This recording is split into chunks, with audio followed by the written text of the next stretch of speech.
I think there's risk in it because it's just one person that's the CEO of MicroStrategy that is in command of those owners. I think that, like the kind of things we saw in 2017, which was, well, it started earlier than 2017, but that particular cycle was a 100x on Bitcoin. And of course, we weathered an immense volatility. The average person on the street will think 100x in that time frame. It's just stupid. And they're much more interested in lower volatility, something that's a reliable gain. I know that, particularly family offices in the US, they're much more interested in the gains that Bitcoin promises to make, not what it has made, which has been higher, but the promises make are roughly currently about 110% annualized per year for the trajectory that the stock to flow model projects going forward. It's 110% annualized, right? So that's pretty high. It's believably high as well. You can do that in exotic instruments. But, the downside risk is very, we've just pulled back, how much is it? Mid 30% in a matter of weeks. They're not so interested in experiencing the downside. They'd much rather have less risk, and they don't care necessarily about the 100x. It's really about the risk-adjusted returns. And particularly, you can put yourself in their shoes. You're managing 100 million, or multiple hundreds of millions. You don't want to see your portfolio swing downwards like that. Well, retail can handle that. Hodlers. Imagine losing $30 million over 3 weeks in a particular drawdown if you're fully exposed to Bitcoin. That's not really on managing that size of money. So as this thing matures, I think I agree. It's it becomes more attractive.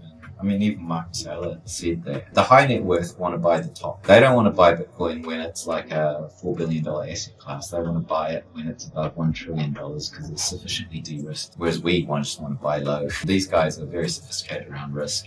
Honestly, if you bought Bitcoin at $1, the risk was unquantifiable. Really, there was no way to quantify that risk. You could do it numerically, wow, that's the volatility of my returns is really off the charts. But the risk that you can't quantify is, will this thing not be hacked? Will the government stamp it out? All sorts of stuff you can't even think of. It's very hard to quantify. So it's getting into that region where, if you look at El Salvador coming on board, it's obviously been sufficiently de-risked for a nation state now. It's had 12 years or maybe 13 years. It hasn't been hacked. The protocol runs, so that's good. Volatility is sufficiently low for a nation state to now adopt it.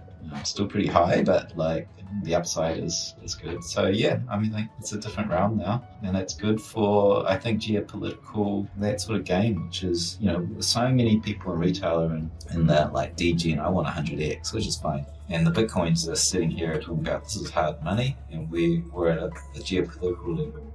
We can really impact the future of the world as it goes forward. They're two different things. One's the number go up insane for myself. The other was impact, geopolitical impact. I think they are two different things. Everything changes. On that topic, what the top is, currently the model says 215, right? But that's not, we're going to be at that price. That's the upper bound price for Bitcoin using this model. And that you only get that on a runaway parabolic mania phase top, which we never got. And really, I don't think we'll get that again. So I don't think, if we, the prediction was, if we have a mania phase, it'll hit the upper bound, because that's what all the mania phases have hit. The upper bound currently, earlier this year, it was tracking, we didn't know what it would end up at, but it was tracking it between 200,000 and 400,000, and it just seems there, and it's $216,000 right now. That's the upper bound, but we haven't had the mania. So we're actually right in the middle of the zone between the bottom and the top, and it's very cool right now. But having said that, I think there's risk in it because it's just one person that's the CEO of MicroStrategy that is in command of those coins. He's not the owner of those coins, he's in command of it. I think if you were to break it down a bit, his course is set because those coins, again, are not owned by him. Sure, he owns a lot of it because he's got a big majority stake in the company, but a lot of the coins that he owns aren't actually from the cash reserves of MicroStrategy. Some of it is from convertible bond offerings. So it's these kind of secondary derivative instruments that he's created. And they have terms and conditions on it. And those coins are effectively You could say they're owned by other people. He's got to comply what he's got on those contracts, which is effectively, I'm going to pay you this amount of interest, and if you can convert into MicroStrategy shares at a certain point, which is effectively getting a claim on those Bitcoins, I think the whole plane screws up if he starts selling them. I think one thing we're going to learn is that the 4-year cycles are dead, and then we'll probably have to decide whether it's lengthening cycles, which I don't think.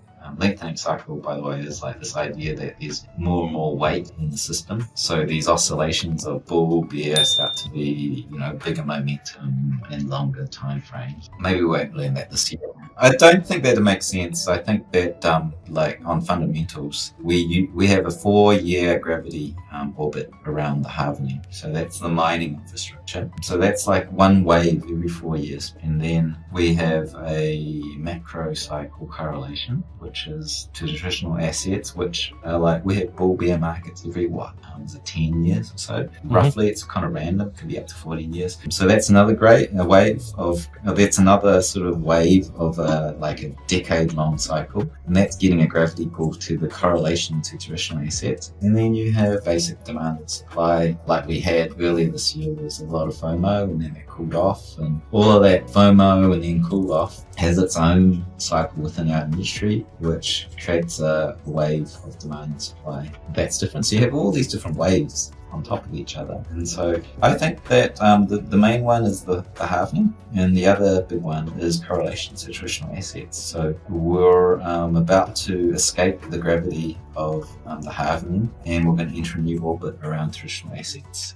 That is like a decade-long cycle, and so it's binary. We go from 4 years to a correlated asset to traditional, and we have little wavelets, which are our internal sort of infrastructure, which are looking at this, it looks like every six or 8 months that's happening right now. So yeah, I think it's binary. We go from 4 years to 10 years. The price is the result of all the pushes and pulls. It used to be very simple. It used to be just on chain, but now I have to understand how the derivative markets are working, how the ETF is backing onto the CME on futures contracts. So it goes beyond just on chain. It now needs really a good understanding of everything. I'm going to even need to track corporate treasuries.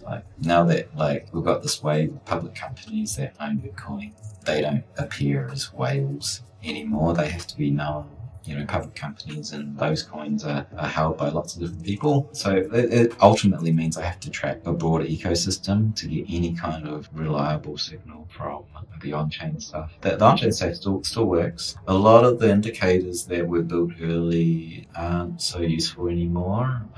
And now I really much rely on on-chain demand and supply. I think actually the 2022 onwards is pretty much a big sea change in that I think, what is it what are the numbers? It's we're getting around, definitely above that sort of, 13, 14, 15, 16, someone adoption curve. What is the early mainstream? You cross this chasm. That the US is there. We're between 15 to 20% of the US population, say, depending on who you listen to, have exposure to Bitcoin. So that's a political force. And the industry is pretty mature now. Maybe 2022 is that start of Bitcoiners and the crypto industry as a whole being a political force.